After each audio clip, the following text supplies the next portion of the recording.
떠오르는 신흥 국가인 미국이 이 상황을 그대로 방치하지 않았습니다. 정면으로 들이받게 되죠.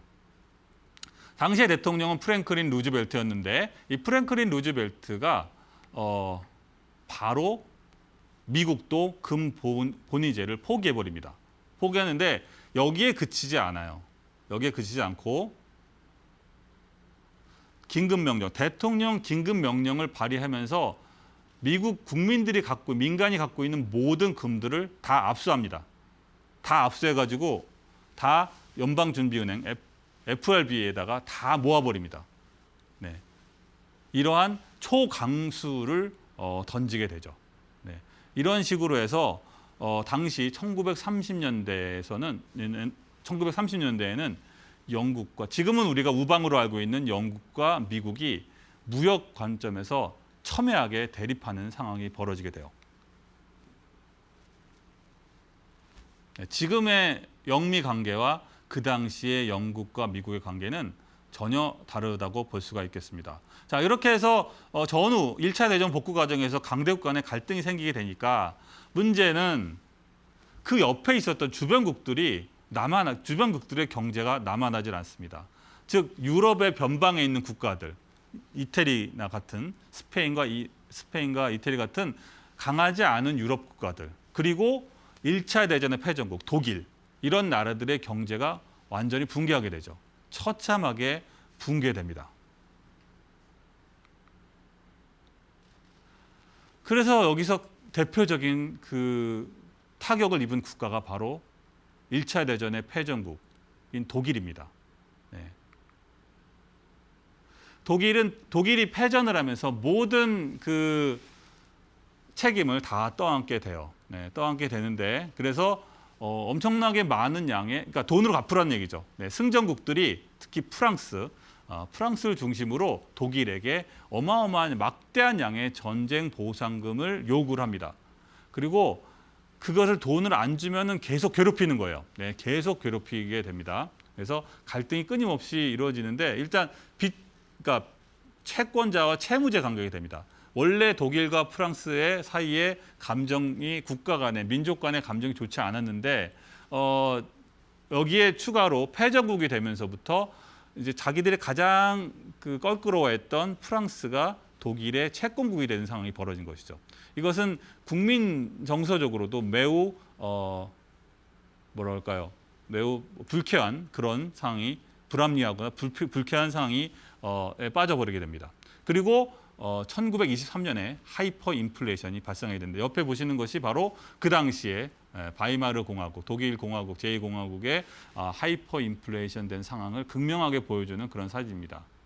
그래서 어느 순간 독일에서 사용하던 바이마르 공화국, 당시 바이마르 공화국에서 사용하던 돈들이 다 휴지 조각이 돼버려요. 네.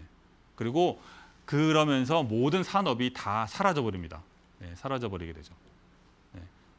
완전히 독일은 1차 대전 후에 완전히 잿더미, 경제적으로도 잿더미가 돼버리는 상황에 빠지게 되죠. 그리고 아까 말한 대로 대공황이 발생하면서 미국에서 만들어진 1929년에 대공황이 발생하면서 그 대공황의 여파로 독일 중앙은행에서 뱅크런이 발생하게 됩니다. 네. 그래서 뭐 하이퍼 인플레이션과 뱅크런 때문에 하이퍼 인플레이션으로 이미 독일 화폐 시스템이 무너졌고 곧이어 좀 더 회복하나 보다 싶었는데 1931년에 대공황으로 중앙은행의 뱅크런이 발생함으로써 독일의 경제 시스템은 완전히 붕괴하게 돼버리죠. 결국 남은 건 뭐죠? 국민들의 증오심만 남게 됩니다. 네. 그래서 바로 그 시점에 나치가 등장하게 됩니다. 히틀러가 수상에 취임하는 그 시기가 바로 그 연도가 1933년이었어요. 1933년은 조금 전에 말한 대로 미국이 금본위제를 포기한 시점과 정확하게 일치합니다. 결국 독일 국민들이 나치의 열광적인 환호를 보내고 열성적인 지지를 보냈던 그 배경에는 강대국들, 1차 대전 이후의 강대국들 간의 이 금융, 화폐 시스템에서의 갈등, 그리고 그 국가 이기주의들이 얽혀 있는 그러한 경제적 난맥상이 영향을 미쳤다고 볼 수가 있습니다.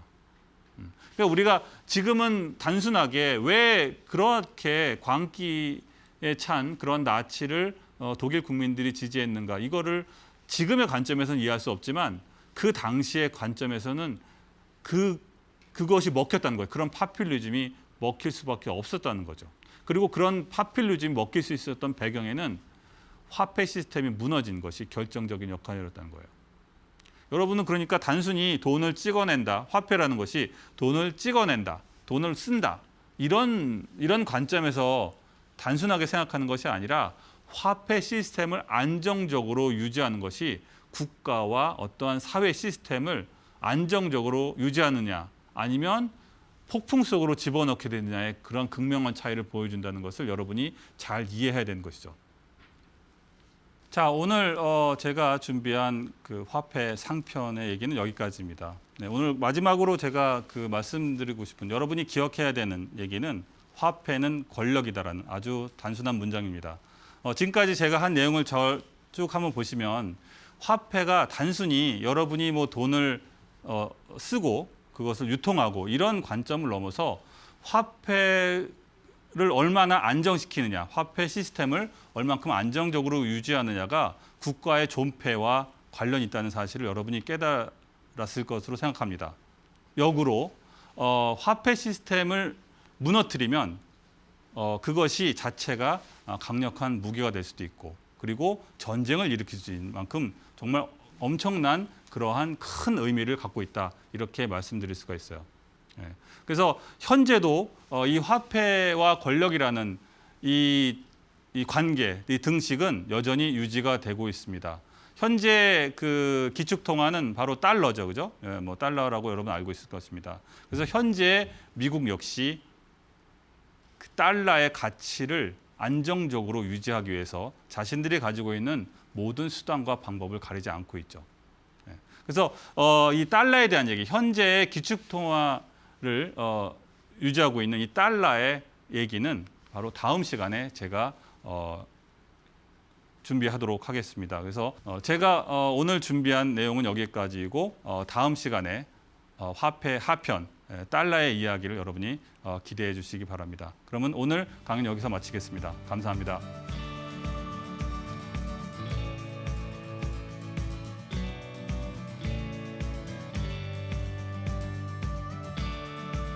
여러분 반갑습니다. 인더스토리의 임규태입니다. 오늘은 화폐 하편, 달러의 이야기를 하겠습니다. 1776년 미국이 독립선언을 하고 영국과 독립전쟁을 벌이게 됩니다. 미국이 독립을 선언하기 위해서는 독자적인 화폐, 즉 파운드가 아닌 새로운 화폐를 이제 사용해야 되는 것이죠. 그래서 1792년에 달러를 공인 화폐로 지정을 하게 됩니다. 캘리포니아의 골드러시가 일어납니다. 발생합니다. 그래서 많은 사람들이 황금을 찾아서 이제 서부 캘리포니아로 몰려들게 되죠. 그러면서 미국 전 영토가 이제 가까워지는 그러한 일이 벌어지게 됩니다. 그리고 물론 금도 많이 생산이 되었죠.